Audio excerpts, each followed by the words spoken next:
Hello there, you beautiful gamers. His name's Aaron, And his name is Tommy. and this is episode 8 of the Super Pod Saga.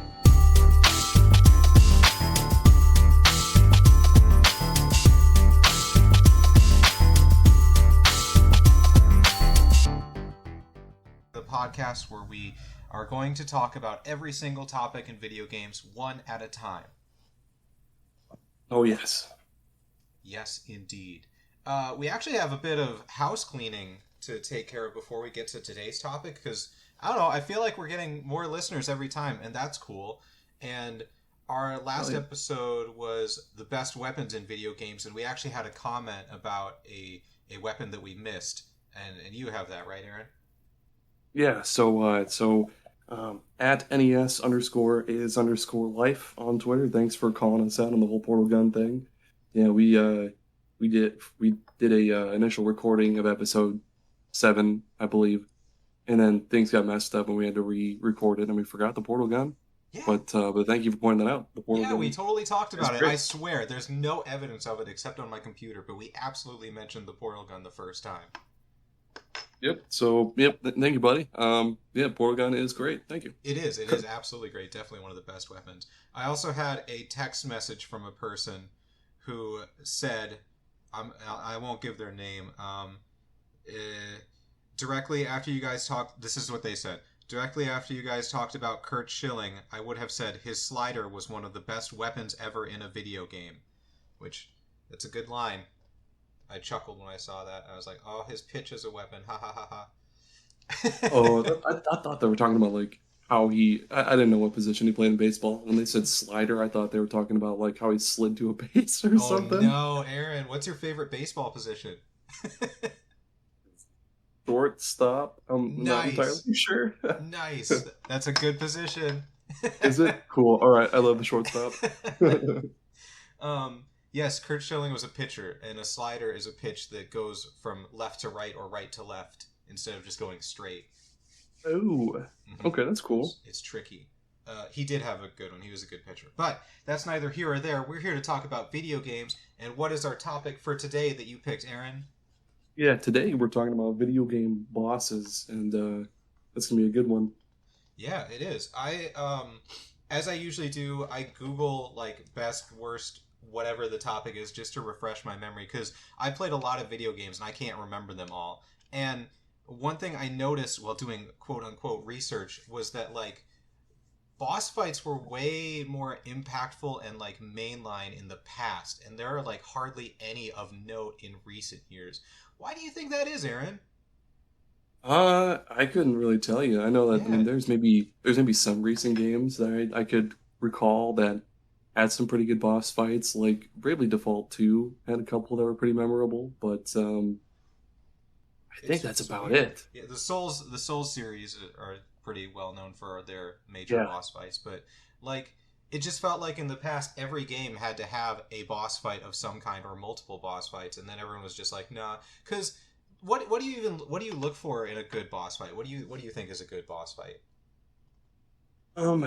The ones that I jotted down on my list are ones that are like the ones that are just really memorable to me. Not necessarily like the best ones or like the hardest ones, but ones that really, really, I guess, stuck to my brain whenever I think of like the best boss fights. But I think like some other good ones would be like ones that just have really sweet mechanics. Like there were a couple like the last boss in like Final Fantasy X, how it would like throughout the entire game, you would use your summons as like your go-to like trump card to beat like the best of the bosses. But then nope, it'll like you summon something, it'll take that summon and fight you with that summon. So you're like, well, whoa, shit, yeah.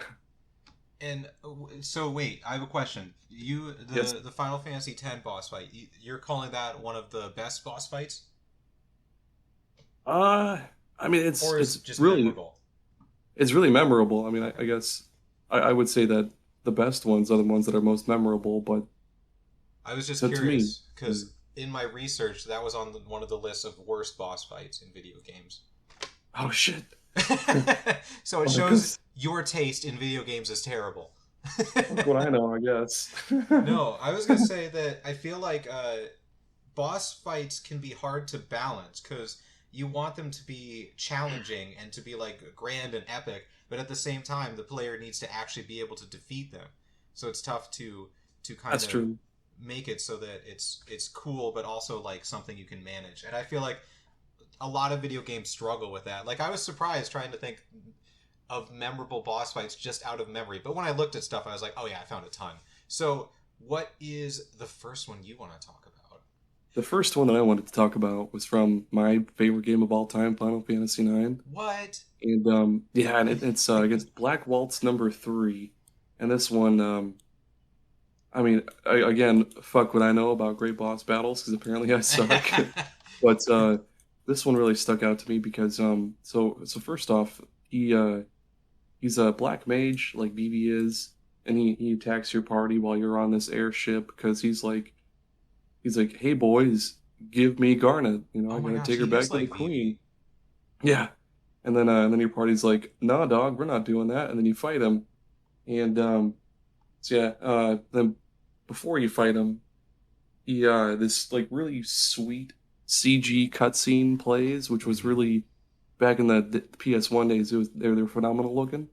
But this sweet scene plays where on that same ship you're on, there's all these other black mages, which for those who haven't played Final Fantasy IX, black mages in that game are like these artificial beings that were created for the sake of I guess just like not necessarily slavery, but they're programmed to be used as like workers and stuff, and like that's their only purpose. Um, but yeah, there's these other black mages on the ship, and they're trying to like shoot down the Black Waltz and get him off the ship because he's just going crazy and blowing shit up. Um, so the Black Waltz gets super pissed, and he starts blowing up those other black mages, and poor little BB, he sees those other black mages falling off the ship and Oh. just being blown to bits. So he goes Super Saiyan mode. He goes into trance, and then that's when the boss fight starts. And then um, after the boss fight, of course, you beat his ass, and then he kind of just falls off the ship. But there just happens to be another ship that's behind you, being flown by Zorn and Thorn, those two jester dudes that are the like two, I guess, right hand men of the Queen. So they're chasing after your ship and another ship. But like Zidane flies the cargo ship through this big old south gate, closes just in time, and Black Waltz runs his ship right into the right into the front of that gate, blows up to bits. And you'd think that was the end of him, but nope, you fight him again. Um, when when Dagger and Steiner split up from the group, they're taking this train back to Alexandria. Um, and then after a little bit, the train stops for whatever reason. So everybody gets out to sea, and it's just this badly beaten and just beat to shit Black Waltz number three. He's like, and he's barely hanging on. He was like, must capture princess, and he's just going absolutely nuts. Um, so Garnet, Steiner, and Marcus, which is one of Zidane's thief buddies and Tantalus, you fight Black Waltz again, and throughout the whole battle, he is slowly breaking down. He was like must capture, and he's going nuts. And then you beat him again, and then he's finally dead. He just collapses, and that one was just cool to me because they had one stage like close to the beginning of the game, and then later on, that second stage where he's just beaten and like his only main purpose is to like those other black mages. Their purpose is to work and build and farm and stuff like that. His purpose is to capture the princess, and he's just so like he's so goddamnedly trying to get that princess, but nah, man, no, he gets his ass beat. How old were you when you played Final Fantasy X and experienced this for the first time? Or nine, Final Fantasy IX, excuse me. Um, I can't remember, but I know I was pretty young. I want to say like maybe 11 or 12. 'Cause I remember I got a gift card from my grandma for Christmas, Nice. and yeah, and that game was like the first game I ever bought on my own, and yeah, I probably was about yeah 10 no 11 or 12. I want to say something like that. it's interesting to me because I played Final Fantasy IX for the first time like 2 years ago, and one, I feel special for actually remembering the stuff that you're talking about, and I'm like, oh yeah, that happened and that Yeah. happened. But I didn't have nearly the memories of the Black Waltz that you did because to me it was just this giant creature that showed up randomly and started blowing stuff up, and I'm like, why are you doing this? What is going on? And then it showed up later, and I didn't even know it was the same one because it's Black Waltz 2. So I was like, oh, this is the second one, I guess. and and those jesters too, Zorn and Thorn, they were super weird too. Like me seeing this as an adult, I'm like, what is happening? I don't. Why are all these weird things just keep? It's just weird thing. Like I enjoyed it, but I was like, I don't know Yep. what's going on here. So it's really cool that as a younger person, you were like, this is like just getting really into it. I would have loved to experience that. And what's also super cool is that he's the third Black Waltz. The first one. Let me clear my throat real fast. Sorry. Clear it. Damn. Okay. So yeah, he's the third Black Waltz. The first one you fight, he's in this icy cave, and he summons this like sea lion. It's called. And then the second Black Waltz, I honestly forget because it wasn't that great. But this third one was just like the coolest one to me. But Mhm. yeah, well, what did you have for your very first one? My very first one, I guess since you talked about one of your favorite games from all time, I'll talk about one of mine, and it is the battle against Red in Pokemon Gold slash Silver slash Crystal. Ooh, that's a good Because one. yeah, this is another one that was completely mind blowing as a kid. And even like as the Pokemon series has gone on, I still think it's one of the best because in Pokemon Red and Blue, the final thing you needed to accomplish was beating the Elite Four and then beating the champion. And then that was Yeah. basically it. And in Pokemon Gold and Silver, you beat the Elite Four, and then it's like, ah, cool. Hey, how about you go to the country from the first game and go and get 8 more badges and beat the Elite Four again?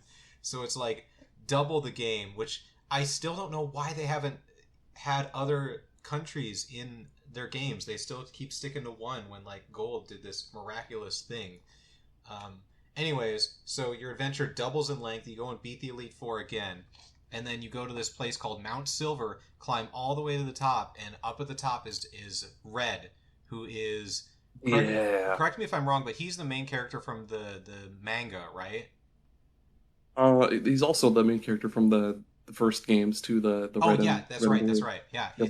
it's the character you played as in Pokemon Red, and he doesn't say anything. It's just silence, and then you start fighting, and he's got the most difficult Pokemon ever, like Charizard, Blastoise, Venusaur at level 77, a level Yep. 73 Espeon, level 75 Snorlax, and then to top it Oh, off, it's Snorlax. to top it off, a level 81 Pikachu, which that's Holy shit. yeah, and it's like every other fight in the game is it's you're just supposed to go in there, do your attacks, and move on. But he has his Pokemon actually have like thought put behind their attacks.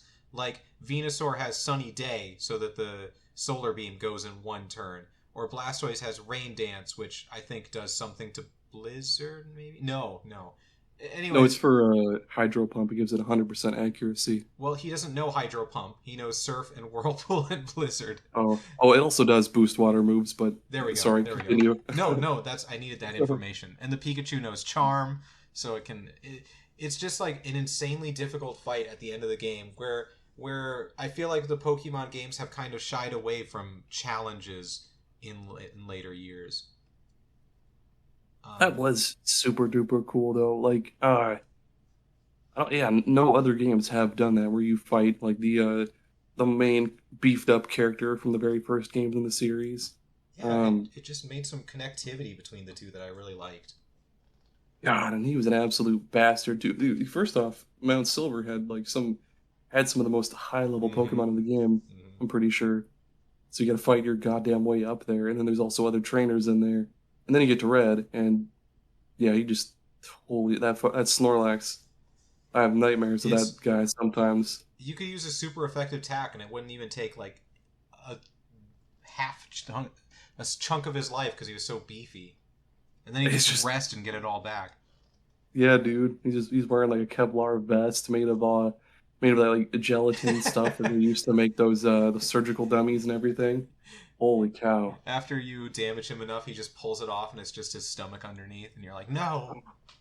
Um, and then in Heart Gold, Soul Silver, the remakes for DS, I never beat Red because they made it even harder somehow. Really? Yeah, they made it so that it's hail weather the whole time, and Oh, so that made Blastoise's Blizzard or whatever super effective, yeah. and he had like other things. So yeah, you're just taking damage from the weather and from his Pokemon all at the same time. I never beat it. I didn't want to go back and grind for however long. I'm sure I could have, but yeah, the first time I got crushed, and I was like, this shouldn't be happening in a Pokemon game. That's what levels were they? Let me look. Give me a couple seconds to Google. Did you ever play Heart Gold, Soul Silver? I did, but sadly it was a long time ago. Like me and a good buddy of mine, we both bought the games and he had one version and I had the other one. And they've been so expensive for so long that I just Oh, I haven't can't. been able to buy a new copy. So in Heart Gold, Soul Silver, every Pokemon is a higher level. He's got Venusaur, Charizard, and Blastoise that go from they were 77 in Red or Gold and Silver. In Heart Gold, Soul Silver, they're 84. There's Oh, Jesus. instead of an Espeon, he has a level 80 Lapras. The Snorlax is level 82, and the Pikachu is level No. 88, which I don't know for sure, but that sounds like it's got to be like the highest level Pokemon of any trainer battle. I'm pretty sure, yeah, that's the Elite Four don't even come close to that, I'm No, pretty no, sure. they're in their 40s when you first face them, and then Oh 70s the second shit. time. I could be Oh my wrong. God. Um, That sounds about right. this is horribly random, but I really shouldn't even bring it up. I just saw a tweet on Twitter where someone ranked all their Pokemon games, and they had Gen 2 as dead last, and no one in the comments defended Gen 2, and I'm like, that's my favorite out of all of them. I don't And see why. Gen 2 did a lot of I cool shit. know, Like that I know, they it's brought in like the night and day cycle. They brought in the little Poke Watch thing you could do so much with. You could breeding. call people. You could make Yeah. your Pokemon have sex with each other. Yeah. What? That's crazy. But I I know. guess, each their own, It's whatever. Twitter. It's Twitter. It's everyone's gonna Yeah. have an opinion. Uh Speaking of absolute bastards, my next boss is the Yellow Devil from the first Mega Man game. Um and holy shit, I've played the original Mega Man so many times, and I can at least get through like the usual bosses. But Yellow Devil, once I get to him, it's impossible. You have to be like an absolute G Fuel sponsored pro gamer to beat that piece of shit. Because if you haven't Googled him Oh, yet, I googled him. he's okay, cool. He's just this yellow Doesn't look son of a anything like a bitch. devil. This is not. Yeah, This guy has no yeah. right being called a devil. Oh, I mean, he's called Devil because he's hard as fuck to beat. But yeah, he's got that red eye in the middle, and that eye is the only place where you can damage him. Hmm. So throughout the fight, he's constantly disassembling his body piece by piece, moving to the other side of the screen, and you have to dodge each piece in like an almost horizontal Tetris-like fashion, because he reassembles in the other side, and you have to keep shooting his little weak spot, otherwise that fight's never going to end. But I've tried so hard to memorize the patterns of each piece, and I just can't. And then I go and like I go and see like people doing no damage runs of the first Mega Man, Oh and they my could beat gosh. that son of a bitch without taking damage. And I don't know how people do it. That's just, it's impossible to me. I cannot. But yeah, fuck that guy. Honestly, I love go right to hell. I love my only experience with this guy is seeing him in the Super Smash Bros. Stage in Yeah. Wily Castle. So I have Yep. seen Mr. Yellow Devil. I can't imagine fighting him. But speaking of people who do no damage runs, I it's watching speedrunners or people do those kinds of things is absolutely insane to me. I saw a gif of somebody doing a speed run on a Fall Guys level, and I was like, I am so untalented. If Jeez. if you had to pick a game that you would go pro at speed running in, which do you think you would have the best chance of going pro in speed running? Oh, um, maybe no, I can't really think of anything honestly. Yeah, it's because we Maybe suck at video games. Golden Sun because I still have a good bunch of that game memorized. I could probably fly through that game and I don't remember how many hours it take. That's a good one. That's a good pick. I think Trackmania is the only one that I like specify trying to get faster on, so I could probably maybe make it in Trackmania. I But um, Yeah, I have an untraditional pick for my next boss. do it. Get it out. The Golden Path from Tunic. This is going Ooh, to be major heavy spoilers, complete and total spoilers. So if you haven't played Tunic yet, because that came out this year, go play Tunic and then come back and listen to this podcast. Um, God damn it! I love hearing you talk about this game. it's when we do our game of the year, I'm sure it's going to be on there. um, so Tunic is like a Legend of Zelda Link to the Past type game with Souls-like elements, surprisingly.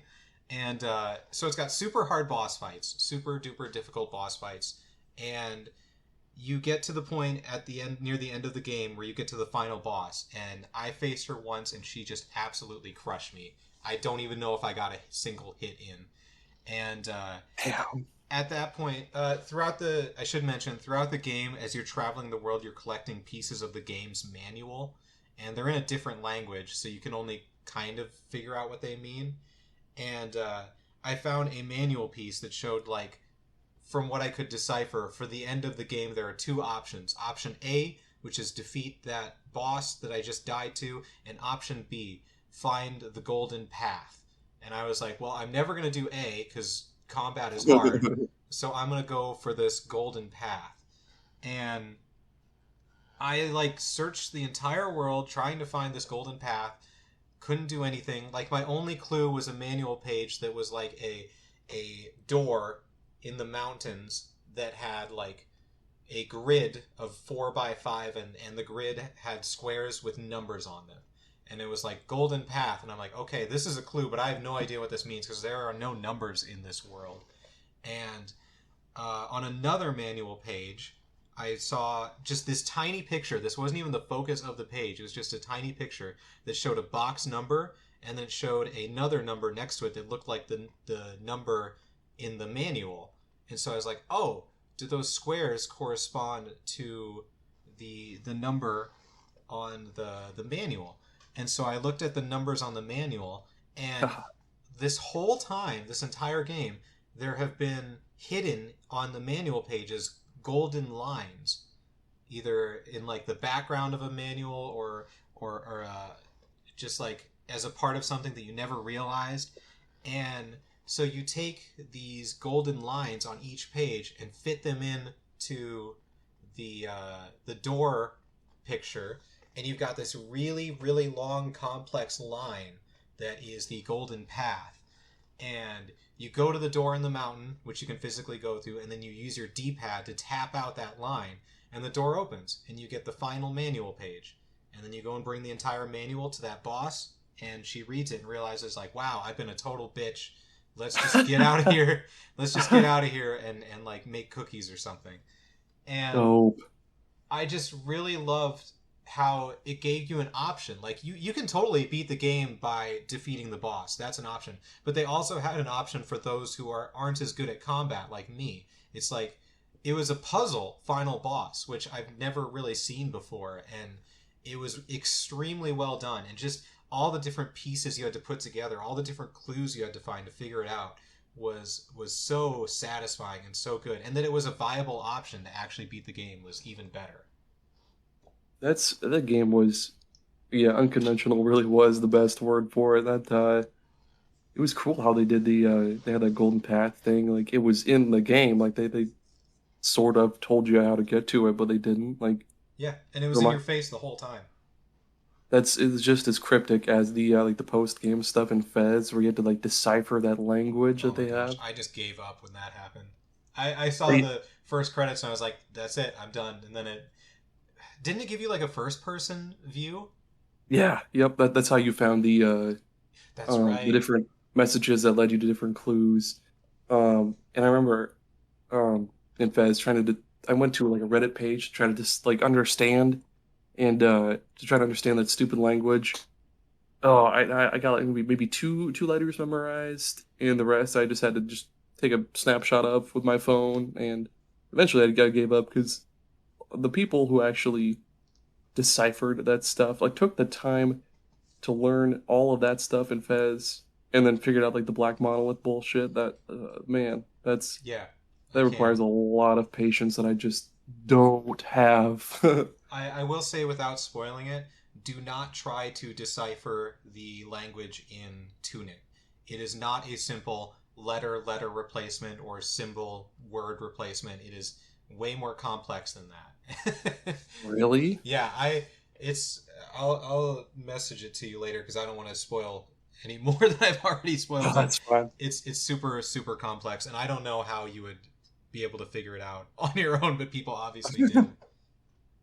Oh man. Um, so yeah, speaking of totally complex and just insane, the next boss that I have is it's one from Borderlands 2. It's Terramorphous the Invincible. Oh, what a Um, fun name! yeah, and this guy it's a post game quest and or yeah, it's a post game quest, and he's considered like the true, big boss of the game or true final boss or something like that. I forget, but the quest that you take to fight him is called "You Will Die Seriously," um, and essentially you and or your teammates you drop down like you go through this hole and you drop down into this big open area where Terramorphous is just chilling, and he's just this big snake or worm or like serpent or whatever. And what makes it so difficult is not only does he have just the most ridiculous amount of HP, like he has the most HP of any boss in that whole entire game, but he also will constantly throw boulders at you and or your teammates, which do stupid amounts of damage. But then he'll also summon these smaller tentacles that poke through the ground and they'll shoot at you. And there's different types of tentacles too. Like there's ones that'll just shoot lasers at you. There'll be ones that'll shoot like lightning that'll take down your shields or whatever. And there's a few other ones, but this one I have a pretty good amount of experience with because me and my brother Devin and our good buddy Jared, we would try our damnedest to like speed run this whole boss. Um, and back in the day, there's this one spot, there was this mountain or pile of rocks or whatever right by where you drop down into the boss fight, and there was this one specific spot that you could sit in, and where he couldn't hit you with anything. None of the tentacles could hit you with anything at all. So if you sat in that one specific spot, you took no damage, and you could just blast the absolute shit out of him. You Nice. know, yeah. Um, and that was one of the coolest boss battles ever because you can beat him using like the actual way, not being a little bitch like we were. But it's just so difficult because there's all those tentacles, and you got to divide your time between taking out those tentacles and then shooting the big motherfucker. But See, that's oh that's I think the definition of a good boss fight because it's not just a bullet sponge that takes a lot of bullets, but actually has different mechanics that keep you on your toes. yeah, And that's actually going to lead into mine. It was almost like you were talking about the same boss but from a different game. I'm talking about everyone say it with me, Fogoth the Untamed from oh from god, from Destiny, the first one. He was the final boss in the Summoning Pit Strike. That's what it's called, right? Well, it was a strike in the first Destiny, and it was as I said in the last oh episode, Destiny had a huge impact on me. Did you just Google him? yeah, I know this guy. Okay, I Yeah, know exactly what you're yeah. talking about. Go ahead. And in Destiny 1, the strikes were actually like super difficult. Like they were not something that you just went through and defeated. Like they were really difficult. Or maybe my strike team was just bad. But either way, it's Fogoth is he's called a he's an ogre. He's a giant creature with a hunchback, and usually they have big eyes that they shoot lasers out of, but this guy has like tumors covering his face and body. And when you first come to fight him, he's like chained in the middle of the room, and there's a bunch of smaller enemies around, but you're free to like just keep shooting at him. He'll shoot his laser at you, but like he's just chained to the thing, and you're like, okay, well, this is kind of surprisingly easy. And then when you get his health down to a certain amount, he just rips the chains out, and then he's moving around the arena shooting you with his laser and stuff. And it's just such a, it takes you back, and you're like, oh no, this is bad. And he's very dangerous, and it was just so memorable to me early on in Destiny having to fight this guy. I remember they had an exotic weapon, or yeah, it had to have been an exotic weapon early on in Destiny that could shoot through walls. That was its special ability. It was a sniper rifle that could shoot through walls. And one of my friends got it, and so we would stand in the room before going into him, and you could just shoot him through the wall until he was dead, and he wouldn't break free from the chains, because that wouldn't trigger because you hadn't entered the area yet. So just like you cheated in your Borderlands game, we cheated in our Destiny game. They eventually made it so like a super difficult enemy would spawn in that room if you didn't exit. Oh yeah. Yep. So we had core memories. Yeah. Oh, absolute core memories. Destiny is the only game where I've met a random person that actually became a friend for a while. I played it with an actual real life friend, and then one night playing the multiplayer, we had a guy who like carried us and did awesome. And so we added him as a friend, and he added us back, and he had a microphone, and then we just played Destiny for months on end. There was, I think I have a buddy like that I met. I forget what game I met him through. So his name, this isn't the Joey that we know, but his name is also Joey.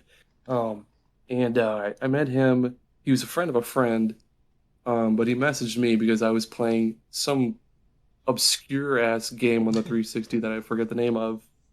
Yeah, he was like, "Oh, dude, do you want to run through that game 100% all the achievements?" And me back in the day, I was like hell yeah, I'm all about getting all the achievements. Yeah. Yeah, we became good buddies by playing that game, and then we played other games, like we played Overwatch together for a long time, and and just a good bunch of other stuff. But what the hell was the name of that game? It was Mario Kart. I think it was Hunted the Demon's Forge. That's what it was. Close. I was so close.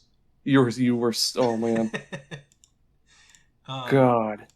Yeah. Eventually, we all moved on from Destiny, and I never talked to him again. But it was that poor guy. Super cool for those few months. He's sitting at home alone. He's got this little shrine with your picture in it. It's our fire team picture. He comes home and he turns on his little record player, and it's the Pagliacci, the like crying clown opera, and he's like, "Why? I miss you, Strike Team." He could still be playing Destiny because Destiny still exists and the servers are still on. He's patiently waiting for you guys. He's like, any minute now. Oh man, did I have the digital version? No, I had to have had the disc version because I wish so badly that I could turn on my PlayStation 3 and it could be like, oh, you had the disc versions of these games, so let me just let you download them. But that's not that's not how it worked back then. And I can't find all my PlayStation 3 games. I do not know what happened to them. I feel like the original Destiny has to be just super cheap though. Is it not? $20. Really? Yep. Okay, I mean that's still not bad, but I know it's not, but it's like I'm not going to spend $20 on something just to be like, yeah, I remember these feelings. God, I remember one of the coolest things in Destiny was, I forget which strike it was. Maybe it was the glass vault or something like that. But you had to go through that little maze that had those gorgons or whatever. They're like these little balls that like float around, and if they see you, they'll shoot the piss out of you. I forget if it was like a one-hit kill or not, but yes, that was the Vault of Glass raid. That Vault was of Glass first raid in Destiny, and you are correct. If at any point when you're going through this maze, one of those ball things sees you, your entire team instantly dies. Yep, I remember we had again it was me, Devin, and Jared. We us and like two other people, I forget. We would there were two people that were hunters. I think they were called the people who would Yep. go invisible. Yep. They would go invisible, and they would just speed run right through that, and they would trigger the next checkpoint or whatever. So everybody would just hop off a cliff and die, and they would respawn. Oh, that would work. Um, I'm pretty sure, I unless mean, I'm yeah, it makes sense. I yeah, attempted the that raid part. exactly once because you needed 6 people. Like you couldn't. There was no matchmaking, so you had to actually find people to team with. And the one person in our 6-person group that knew how to do everything didn't have a microphone, so he communicated. Oh, And it was on PlayStation 3, so there's no typing messages. So he had to communicate through crouching and jumping and shooting. And so we had to follow him through the maze, and it was very very difficult. We never completed it. We got to the final boss and we just couldn't communicate, figure it out, etc. I've That was the only time I've ever attempted a Destiny raid because I don't have the time because they take hours. yeah. How I don't understand how we didn't have a mic back in that day because I feel like all sorts of third-party companies were making mics for, well, the 360 anyway, but they had to have made just absolute dozens of mics for the PS3, I feel like. Yeah, yeah, I had one and my other friends had one. Come on, guy, get with it. Reason. It's probably like $10. Just go to LameStop and buy a mic. Yeah. Go Frickin' back in doofus. time and fix it so that I could have beaten a raid in Destiny. Speaking of big dumb dummies, the next boss that I have is his name is Jubileus the Creator, and or she, I guess, and that's from Bayonetta, the first Bayonetta. Um, and have you played any of the Bayonetta games, Tommy? I played the demo for the first one on PlayStation 3. Had a lot of fun Nice. with that. Yeah, the those games are so over the top and just wild. So Jubileus, the creator, is the final boss of the first game, and essentially, it's this like ancient god. It's like the embodiment of divine will or some shit like that. Um, Very and it's golden. just yeah, it's and you fight it in space or some shit. I'm pretty sure. But yeah, it's massive. It's like it's damn near. I wouldn't say like planet sized, but it's just gigantic. Um, and so you attack different like points on its body, and then I forget exactly how the whole entire fight goes, but um, eventually, eventually you'll get to the point where like in boss fights in Bayonetta, when the bosses get to a certain amount of health, it'll trigger this like QTE Mm. where she'll summon one of her wicked weaves, which will take the form of like a giant like dragon made up entirely of her hair, or like a giant spider or some shit. Um, but with that boss fight, when you do the Wicked Weave, it takes the form of this. It's this other like ancient god of like the Umbra witches. I forget exactly, but yeah, you fight it as that, and it just beats the ever loving piss out of Jubileus, and then it and then it punches Jubileus's soul out of its body and sends it hurtling into the fucking sun. Nice. Um, so then all that's left is just the statue that made up Jubileus's body, and that slowly falls from space down to the earth.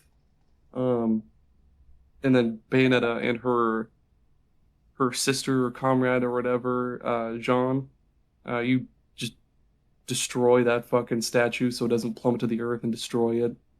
And then yeah, that's it. It was just there's massive and just super rad how they punched its fucking soul out of its body into the sun and yeah, So, um, God, that Bayonetta rocks. yeah, that sounds like absolutely one of those epic, crazy, zany boss fights. Was it challenging or was it more spectacle?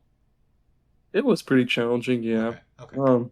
'Cause Bayonetta revolves a lot around dodging and stuff like that. Because if you dodge at the right time, you trigger witch time, which slows down time and stuff. Or you can just use a regular dodge, but yeah, you do gotta dodge quite a bit and not get hit, or else you'll die a lot. Speaking of that demo for the first one, I had a friend in college who was super into the God of War games. So after I played the demo, it's a reasonable. Would you say it's a reasonable assumption that he would like Bayonetta? Yeah, I would think so. Yeah, it's about the same kind of Yeah, thing. yeah, they're both single player melee, whatever. So I was Yeah. like, dude, I'm gonna bring my PlayStation. You gotta try this demo for this game. I could buy it and we could play it.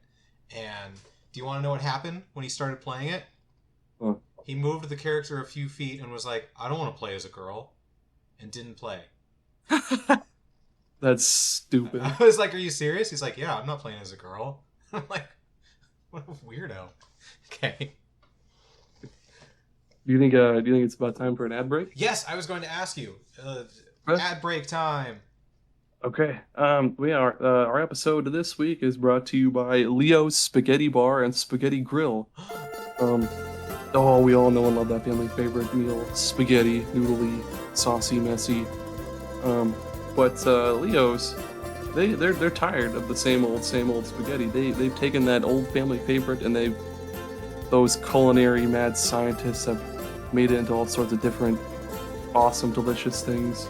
Um, they've got they've got their signature dishes like the spaghetti burger, which is just spaghetti that's been mushed into a patty and thrown right onto the grill. Yummy. They've got their spaghetti loaf, which again is spaghetti mashed into a loaf and then baked, and then got your scrambled spaghetti, which is like scrambled eggs but minus the eggs. You just chop up spaghetti, throw it on the grill. Yum.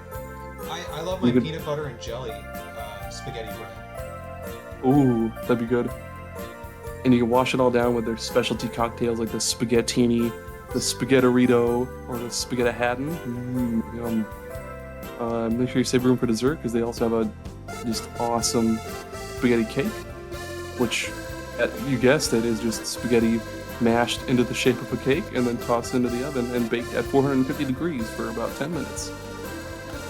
And you might be asking, well, what the hell is so special about Leo's spaghetti? Like, what makes it so different from any other spaghetti? I'd love to tell you, but it's a closely guarded family secret recipe that's only ever been shared with the IRS for tax purposes. So don't ask again. They're not going to tell you. They've got spaghetti guns that they are not afraid to use. That's true, and their suits are made out of spaghetti.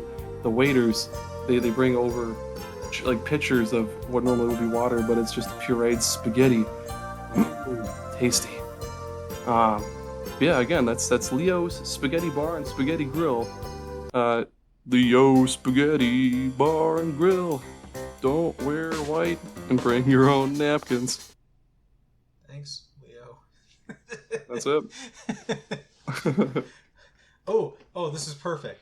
To keep going with the Italian theme, my next boss is from a little-known game called Super Mario Brothers. Super Mario Bros. Yes. Hey! It's me, wahoo. Bowser is his name. Oh, yeah. I'm being genuine in this.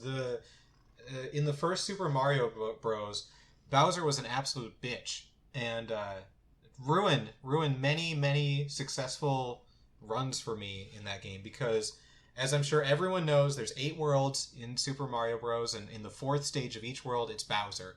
And he does this stupid jump up thing at random times, or he throws his flame random levels, and you like you'll run and you'll jump and you'll be like, hey, I'll just jump over this big guy, and he's like, nope, I'm gonna jump too, and if you touch me, you die.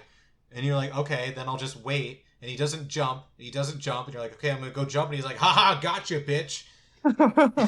And eventually, when you do get past him, in later levels, he's like, eat hammers, little guy, and he starts throwing fucking hammers, 20 hammers, and it's oh man, I've never beaten the original Super Mario Bros. I've gotten to World 8, and it's just too difficult, and having Bowser at the end with his stupid hammers and his stupid flames and taking up half the available space that you need to get past him. I like the idea of him going full Dikembe Mutombo. Like every time you him, he's like, no, not today. You were the last person I would think that would reference Dikembe Mutombo. I literally only know that guy from the commercials that he's been on. He was on that one so many years ago. I think it was like for Progressive. And then he was on another one just recently, which I think was also Progressive, maybe? Some insurance thing. They're absolutely good commercials. Yeah. I'd love his laugh. He could be a video game boss. He should be. Holy shit, could you imagine him Dark Soulsed up. He's just all just decrepit and haggard, and he no matter what you do, he blocks you. Well, You go he for would. attack, he blocks it with his hand or whatever. Yeah, yeah. It'd have to be like if you had anything ranged, like a bow or a gun in Destiny, he would just like swat it away and be like, Holy cow, dude. Um, Speaking of haggard, this next Hagrid, boss. Hagrid. Oh, yeah, PS1 Hagrid. No, it's next one I have is I'm not 100% sure if you pronounce it Gygus or Gigas, but Oh, Gigas from Earthbound. oh, Um, and this obviously is the last boss in Earthbound, but it's super cool, but also a little bit different because so what happens is so your party of four, Ness, Paula, Jeff, and Pooh, you basically travel back in time to go fight Gigas while he's a baby or an infant or something like that. Basically, so because like you can't possibly take him on at full power. There's no way. Um, so they I forget exactly how they do it, but they have to have their souls transferred into these androids so that they can travel back in time because their bodies would just be destroyed or something. So those four little robot kids, they go back in time, they fight Gigas, and lo and behold, you can't damage him with any of your attacks. None of your PK, PSI attacks will work. Jeff, no matter how many goddamn bottle rockets you throw out, that piece of shit won't do any damage. he's using bottle Um, rockets. yeah, Jeff is the only one that can't use psychic abilities. Jeff just throughout the entire course of the adventure, he invents different things like different like consumable items you can use during battle to do damage. And he attacks with like laser guns and stuff. Jeff is awesome, man. Um, but eventually you figure out. I figured it out just by panicking. Paula Paula has this skill called Pray, which normally doesn't do a whole lot. You just use Pray, and sometimes it'll restore like HP or PP, which is your Teehee. psychic points. Yeah. um, but yeah, with Gygas though, it damages him. Um, so you just keep using Oh. Pray a ton, and it gathers up the positive vibes of people that you've met throughout your journey and then throughout the entire world, in like an almost like Dragon Ball Z, like Frieza Spirit Bomb kind of situation. He's like, "People of Earth, lend me your power," but not like that. Um, yeah, you just keep praying, and more and more and more people lend you their power, basically, or their positive vibes, and eventually, yeah, you beat Gigas, and yeah, he's an absolute asshole. Little fetus looking guy, little red fetus. Your description of Dragon Ball Z means nothing to me because I haven't seen it. But I think Oh. a better example would have been the scene in Elf where Santa's sleigh is failing and everyone needs to have more Christmas spirit to power it. Perfect. Oh my god. I should have done the elf thing. That was more in line with that. That's perfect I timing. feel like the Thank you. video game audience can better connect with Elf than Dragon Ball Z. That's true. Oh man, I can't believe I didn't think of elf. I have a boss that I'm going to talk about, and it's going to be painful for you, and I'm sorry. That's fine. Go ahead. It's the shelled one from Blaseball. Oh no. But it's Not such a good yeah. boss. I'm gonna contain my sorrow. I miss you, shoe thieves. You were done so dirty. Please continue. Seriously. Oh man, we'll get into it. So for those of you who don't know, I Blaseball is a game. You can't play it right now because it's been all the players have been sleeping for about a year now.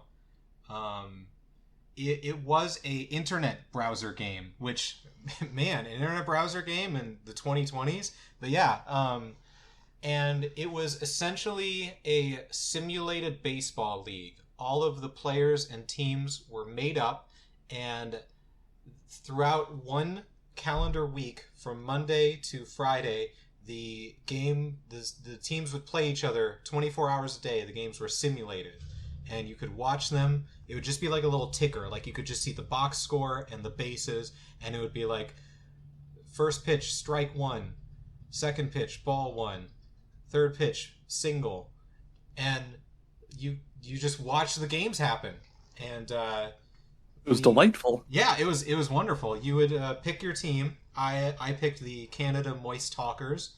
Aaron was a fan of the Charleston Shoe Thieves. Ooh, buddy. and there's a Discord where you would find like-minded people who you would talk about. There were watch parties, so you just watch the games and talk about stuff, and you really grew to love the players and things. And right before I started watching, they introduced peanuts into the league, which you could use to I don't even know if they had anything right away for what you could use peanuts for, but people found a way to cheat the system and ended up getting an unreasonable amount of peanuts. And because of that, in season 3, day 2, the shelled one appeared. It's just this big peanut that just interrupted everything and would just pop up on the screen and start talking in all caps, red letters. And like his first message is, "Hello, do you taste the infinite? I am benevolent. I am a snack. I am a legume. I was benevolent. You are insatiable. Where is your restraint?" And throughout the next few seasons, which is a week at a time, each season is only a week, he would show up at the end of the season and just do messed up stuff. He would take players and put them into peanut shells and make players honey roasted. And like he would take the best players and trap them in peanut shells, which was really rude. So like the best players wouldn't be able to play because they were trapped in peanut shells. And I'm trying to find it. Season 9. At the end of season 9, Aaron's Charleston Shoe Thieves won the championship. They won the whole thing, which that was their first championship, right? Yeah. Usually, a team wins the championship and then that's it. It goes into the off season. There was a goal of winning 3 championships and your team would ascend, which no one knew what that meant yet.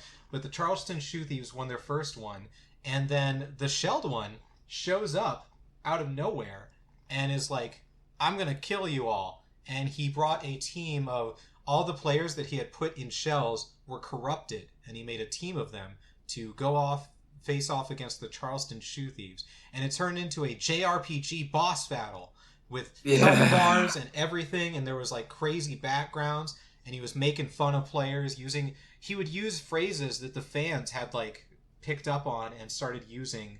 Like he used them sarcastically, and it was like crazy. And the Shoe Thieves got destroyed, and because they lost, they got cursed. What was the curse that they got? It was different for like hitters and pitchers. Pitchers, it would make it so that every so often they would throw a mild pitch or something like that, and then for hitters it would be like, what was it for every hit, they then get a miss or something like that. I forget. It was infuriating. Disadvantage. A significant disadvantage. Like they Yeah. literally never recovered. I think how many seasons did they have of Blaseball? Oh, I gotta know this real quick. I think it went on to like 13. I think. I thought it was more than that. Season 24 began on Oh, July that was 26, so long. 2021. So there was like 15 more seasons, and the Shoe Thieves never recovered from that. They legitimately like that curse. I know that they tried trading players away just to get those modifications away, but significant disadvantage for the rest of time. And the next season, the Baltimore Crabs won the championship, and that was their 3rd championship, so they ascended. So the Sheldon pod still came out. They beat the Crabs, and then out of nowhere, the Monitor, which is a giant squid, who this is gonna sound absolutely insane to anyone listening. This giant squid who was in charge of the Hall of Flame, which is where players go when they die, showed up and was like, "Hey, no, stop doing this," and brought the best players from the Hall of Flame to take on the Shelled Ones team, which is like the best players. And it was like this back and forth fight. It came down to the wire, and eventually the squid teams, the Monitors teams won, and the Monitor ate the peanut, crunched it up, and and that was they defeated the boss. It was another JRPG battle, and the developers have said that they did not like that was not like story driven and always going to happen. They said like everything else in the game, it was a simulation, and they absolutely could have lost, and the shelled one could have continued doing horrible things to the league. But we just happened to beat it in our first try. So what made this so impactful for me was just because, like I said, 99% of the game is just watching simulated baseball games on a ticker, and then out of nowhere, the shelled one, it just turns into a JRPG battle. And I was on a vacation with my wife. We were in a cabin out by the lake, and as soon as the shoe thieves won, I was messaging you like, dude, the shoe thieves won, and then the peanut appears, and I'm like frantically on my phone in the middle of wilderness switching from Discord back to the screen to messaging you, and my wife's like, what's going on? And I'm like, I don't know how to describe what's happening, but the peanut god is attacking the shoe thieves. And she's like, what? And I'm like, just hold on, I've got to watch this. Shut the hell up for a minute, baby. The peanut god is talking. She's like, I'm gonna go make s'mores, and I'm like, I'll be right there. Maybe you want to.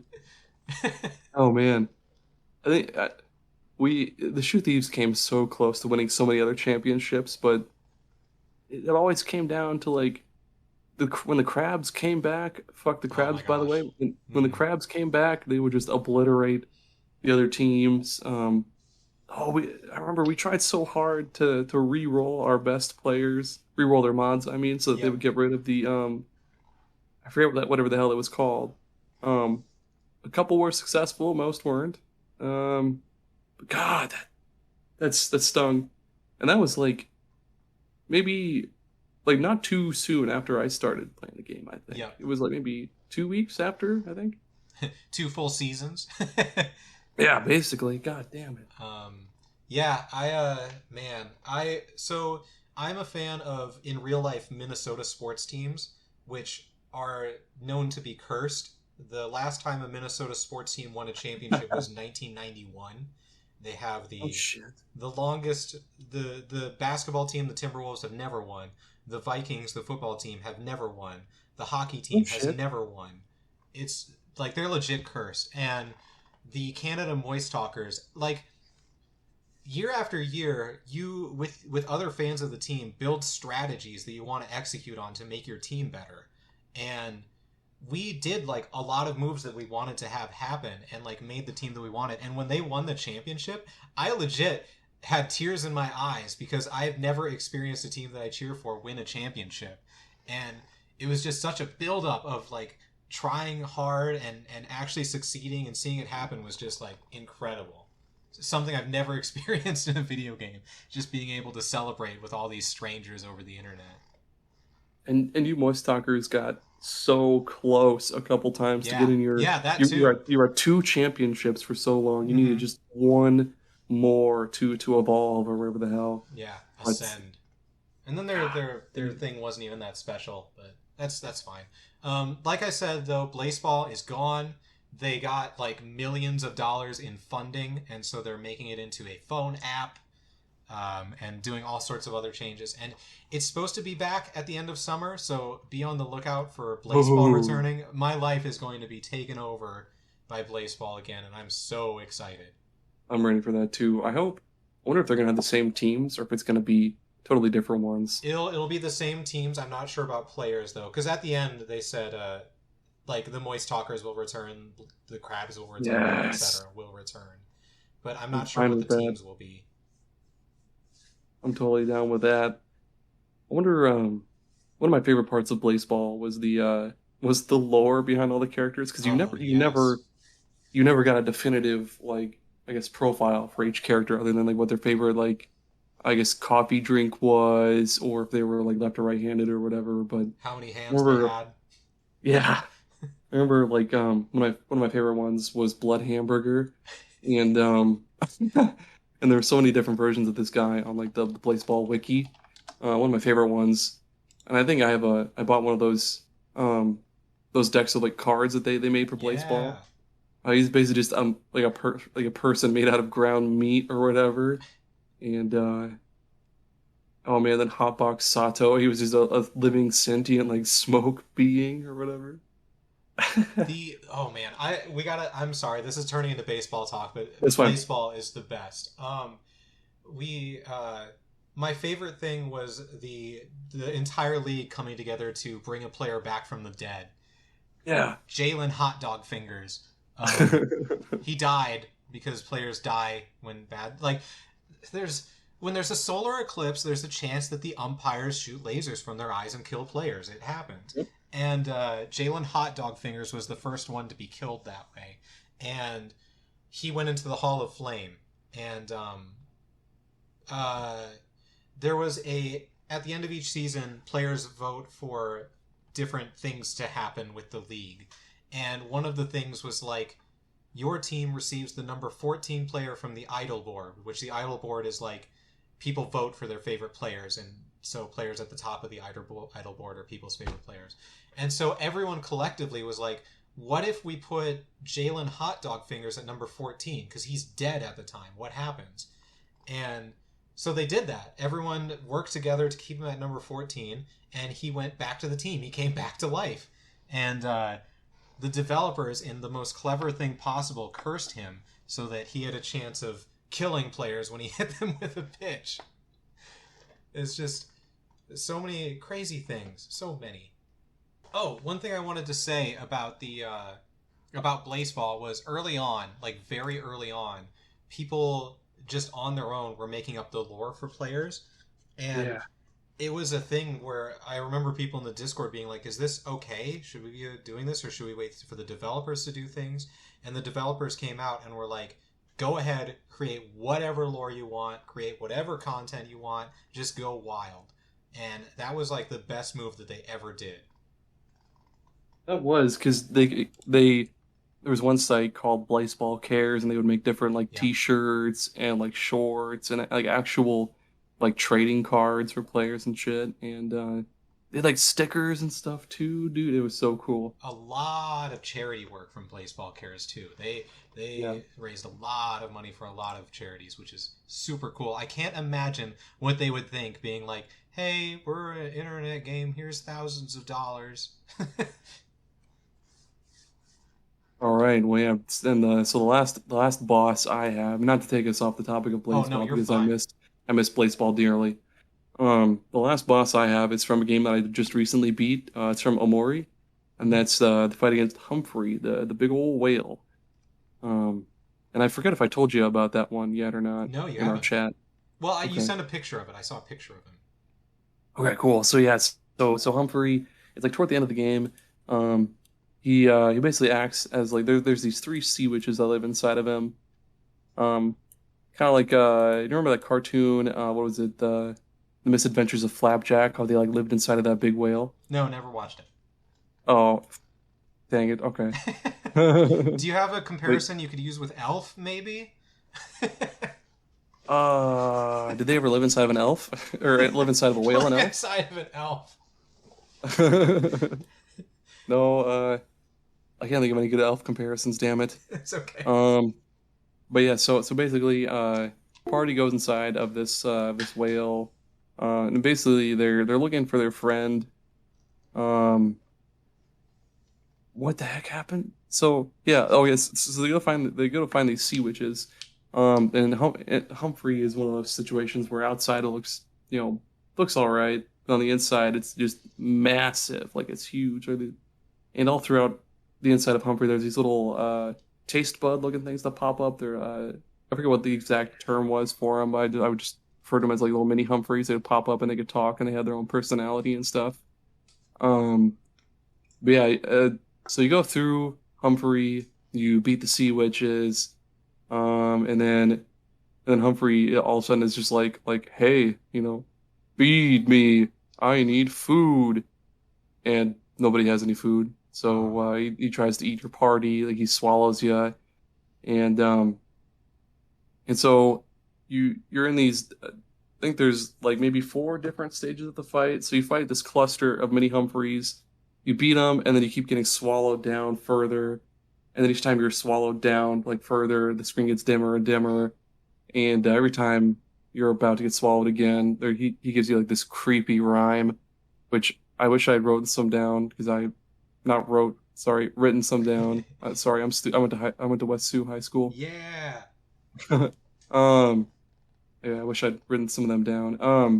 But yeah, basically you get swallowed all the way down until you get to his basically the bottom of his mouth or something like that, because you get to where his uvula is, which now that I think about it, maybe I don't know the anatomy of a whale as much as I would think, but yeah, you get all the way down to his the his mouth or something, because his uvula is like right there and you're on his tongue. Doesn't make any sense right now, but yeah, to get out of him, you fight his uvula. You get into this fight with his uvula, and literally one hit to it, he spits you out, and then yeah, it's just cool because you just get swallowed down further and further, and I'm sure it's not that type of game, but it would have been great if when you get spit out, you said, "See you later." that would have been good. Oh man, I'm sure when you're in the dream world, it's a lot more lighthearted. They should have said something like that. Mm-hmm. Yeah, Dream World is a lot lighter. What was I? Oh, I need. You mentioned West Sioux, the school that we went to. Please Yes. say the mascot's name. I want to hear if we were the West Sioux. I know they had like an actual like pronunciation for it, and I've been just relentlessly made fun of for how I pronounce it over here. I can Same. bring my wife in to confirm it. Uh, they swear to God it's pronounced Falcon. Yes. Is it not? No. Yes. That's how we all say it. Is West Sioux Falcons. Oh my God, my wife just I am in the rips my same boat. ass every time I Same say boat. Falcon. Then there's a NFL team, the Atlanta Falcons, and everyone says Falcon, and it just sounds gross to me. It sounds Oh like my they're gosh. like screaming or something. Falcon, Falcon. No, it's Falcons, West Sioux Falcons. And then Captain fucking Falcon. They say Captain Falcon, and Yeah. really he's saying fucking punch. That's seriously what it sounds like. But yeah, I also asked. When I interned at the radio station in college, there was a woman in her 40s that went to West Sioux as well, and I asked her, and she was like, "No, we say Falcons," and I'm like, "Okay, so it's us that's right. Us 5,000 people are right, and the rest of the world is wrong." Yeah, but My Yeah, go on. I was gonna say also they over here they have so what we call like a loose meat sandwich, which was just like loose like ground meat on a bun and stuff. They call it a beef burger over here, and that made no sense Oh, to me because all burgers are beef. But I don't know why you wouldn't just call it a loose meat, because that's what it is. It's loose meat, but my wife has like I trained made me to say soda, and it hurts me. Um, I've always said soda. really? Surprisingly, it's Yeah, I that's don't weird. know. What about, is it breakfast, lunch, dinner, or breakfast, dinner, supper? We do, yeah, we do breakfast, lunch, dinner. That's what, again, my wife has trained me to do that, but I grew up breakfast, dinner, supper. Yeah, we also grew up with supper. Yeah, my dad has what's called din sup, where Ooh, they say that to encompass both words. ooh, nice.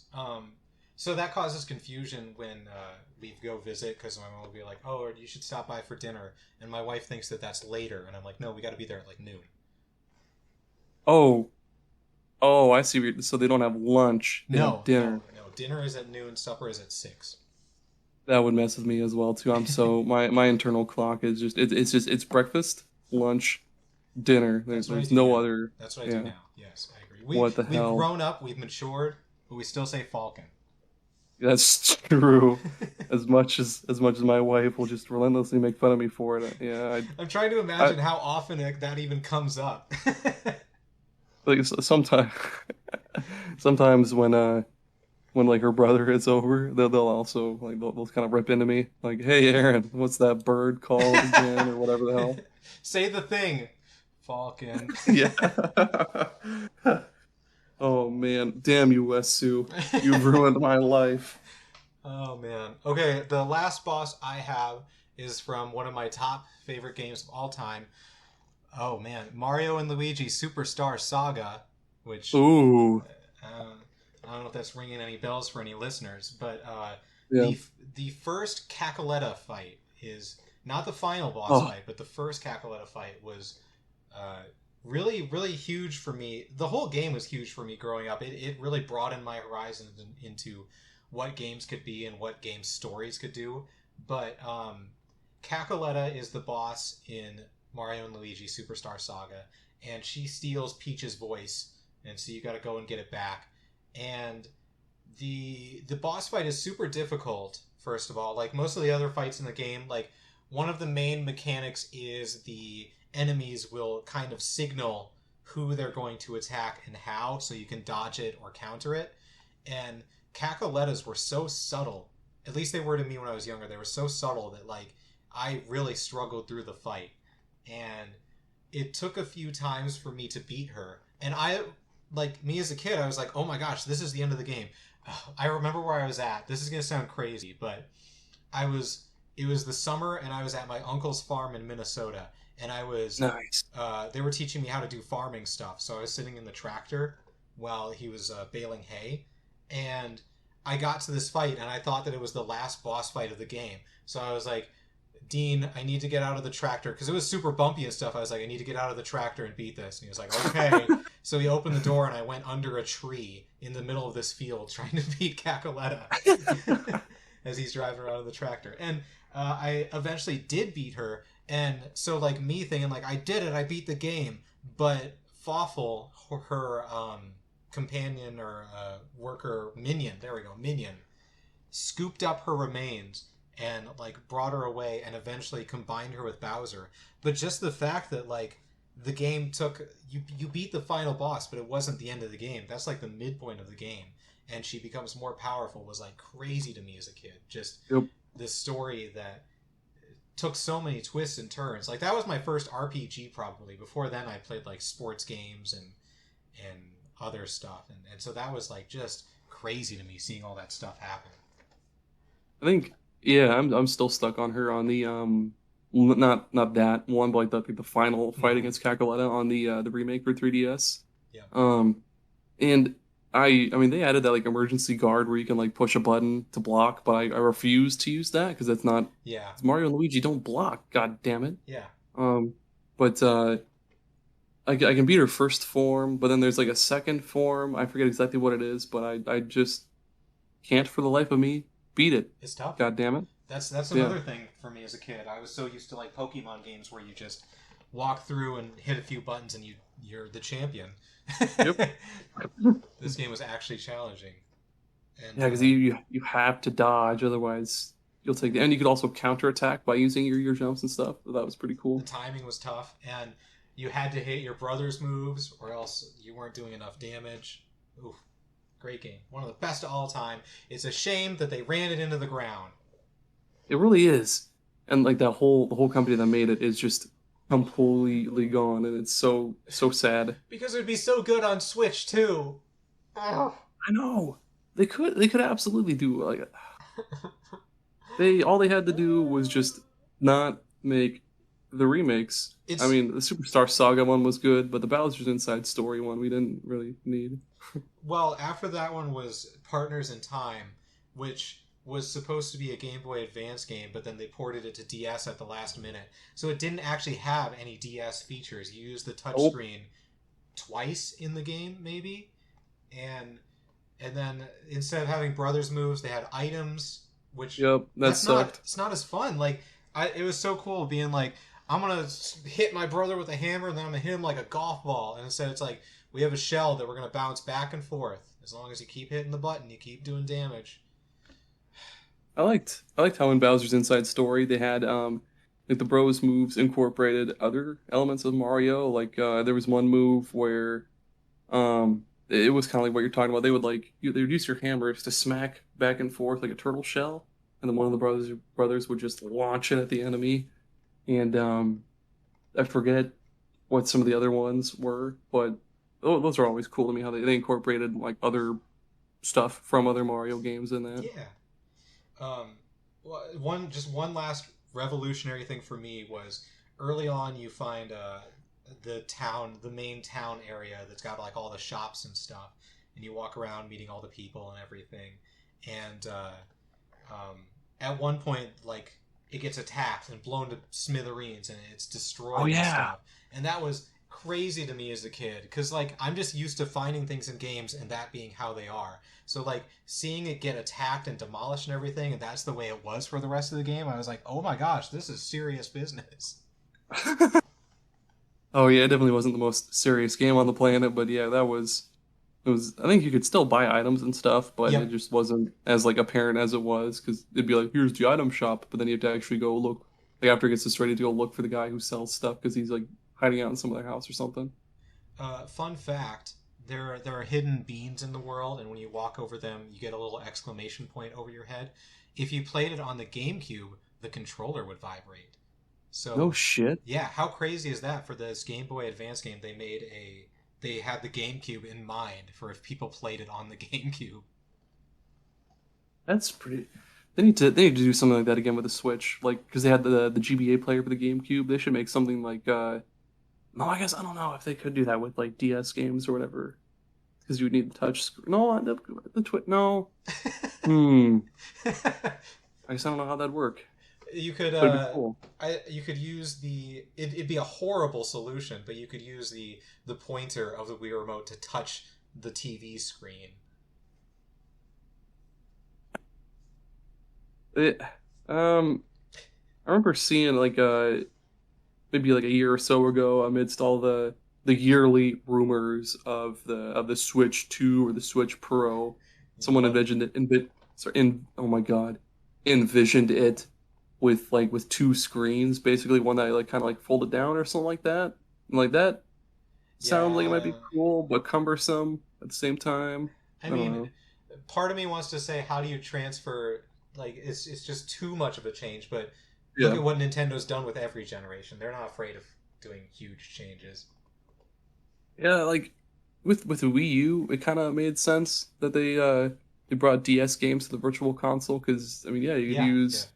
you could use the gamepad as the bottom touch screen, obviously, and then your big TV would be the top screen. But I don't see a way they could do like the Wii U gamepad kind of thing with the Switch because the Switch has to be in the dock. I don't Yep, know. yep. Oh, you're right. That's actually, yeah, I hadn't thought about that. That's a, huh. That's something that the Wii U does better. Other than being, other than taking for fucking ever to load in and out of the settings menu. My God. You need to take a video of that and post it on the Twitter because I need to see it firsthand. I'm gonna do it. I'll hook it all up, and yeah, I'll take a video for you, and then put it right on the Twitter of how long it takes to. It's not all that long, but it's still No, compared to the Switch, where it's like instant. It's like a snap of your fingers. It goes to the settings in and out. But this one has to like load. It's like please wait, and it's like 5 seconds feels like a long time. especially when all you fucking want to do is just change like maybe your internet settings or like punch in your NNID or whatever. But yeah. Because we weren't blessed with game states saving like every system does nowadays, where the game stays low in the background. You had to exit games and go and do the settings, and then go back in and hope it worked. Oh, kids. Do you have any more bosses? No, that's it for me. Same. I had a couple of bad ones written down, but I kind of like I always err on the side of being positive than negative. So we won't talk about them. Um, so let's see. It's my turn to pick the topic for next week, right? Yep. Wrong, because we're gonna have a guest next week, and Oh, it's our friend Grant, and yeah. I'm gonna call him real quick and have him tell us what the topic is. I genuinely don't know what Oh, he's gonna pick. didn't we also get that call in comment Oh earlier yeah, we this got to week? do that. We'll do that after this. Okay. Good morning. Hello, welcome to the podcast. What's your name, age, location? Are we doing ASL? We're really going back to AOL. Yes. Oh, okay. Well, this is your buddy Grant. Hi, Grant. Hi. Hello, Is Aaron Grant. there too? Yeah, Aaron says hi. You can't hear him because I don't have speakers for my Oh, computer. that's right. I can't. Okay. Well, hello. You're going to be the guest on next week's podcast, so you, as the guest, get to pick the topic. What are we Okay. going to be talking about next week? So we all went to high school together. So I thought I'd do a little twist on something that all high schools have, which is a yearbook. Okay. And so I think for next week, I think we should, if it's fine with you guys, come with a list of games or anything that fit categories under like most likely to or whatever. So it can be something as simple as most likely to make Tommy pee his pants or whatever, and then you list a horror games. That wasn't in our yearbook. That wasn't in our yearbook, just so everyone knows. That wasn't a what? That wasn't in our yearbook. Oh, yes. No, it wasn't. Or it can be something very specific, like most likely to take you on 3 or 4 dates and then leave you missing a kidney in a gutter or None something of like these that. are in yearbooks. Yes, but No, we're saying the I most know. likely to. Yes. So, I don't know. What do you guys think? I like it. Yeah, that sounds great. Let's do it. Okay. Just I thought it'd be kind of fun, see how creative we can get and everything with it, so. Yes. Okay. Hell yeah. Well, look forward to that next week. I'm going to let you go for now. That's a great topic. Bye, Grant. Okay. See ya. Oh, man. I was going to ask him how he... Hold on. I'm going to call him back. Okay. Hello. I have one more question I forgot to ask you. Yes. What was our school mascot? We were the West Sioux. Oh. Well, it depends how you pronounce it. How do you pronounce it? Falcon or Falcon? Yeah! There you go. Okay, thank you. Bye. Bye. See, everyone? It's Falcon. We all know It is. Do not send us hate emails or hate tweets. It's ingrained into our brains. We've been brainwashed in like an almost Clockwork Orange fashion that it's Falcon. If you ask 99.99% of the population, they'll just say Falcon outright. And for anyone from our school, you're like, we're almost like offended by it. We're like, well, it depends on how you pronounce it. I'll have to have one of these days when Cheyenne berates me for how I pronounce it. I'll have to bring you on the phone, and maybe Grant too. You know, we'll really get into her about it. Like, no, this is how we were taught. God damn it! It's not our fault. You were taught wrong. Yes, man. The voicemail. We were left a voicemail on Anchor by, I'm just going to say the podcast name for now. It was the Beard and the Baby podcast. So let's take a listen to it right now. Beard here. Longtime listener, first time caller in. Just want to say quickly that you guys are doing a great job with this. Love listening to it. You guys make me chuckle now and then, which is good. Good stuff. Mwah. Top of the line. Question though. If you guys could be trapped in any video game for the rest of your life, what video game would you want to be trapped in and why? Again, keep up the good stuff, guys. That's a tough one, but I guess to appease my inner child, it'd be dope to live in the world of like any Digimon game, particularly like the Digimon Cyber Sleuth games, because I'm a total nerd weeaboo person, and it'd be cool to have a Digimon. Yeah, similarly, I would pick Pokemon just because I want all those Pokemon to be my friends, and I don't even know if I go around battling. I just go and collect them all, and we'd have fun times. I think that's the important thing, because this question has been asked before and people have answered it.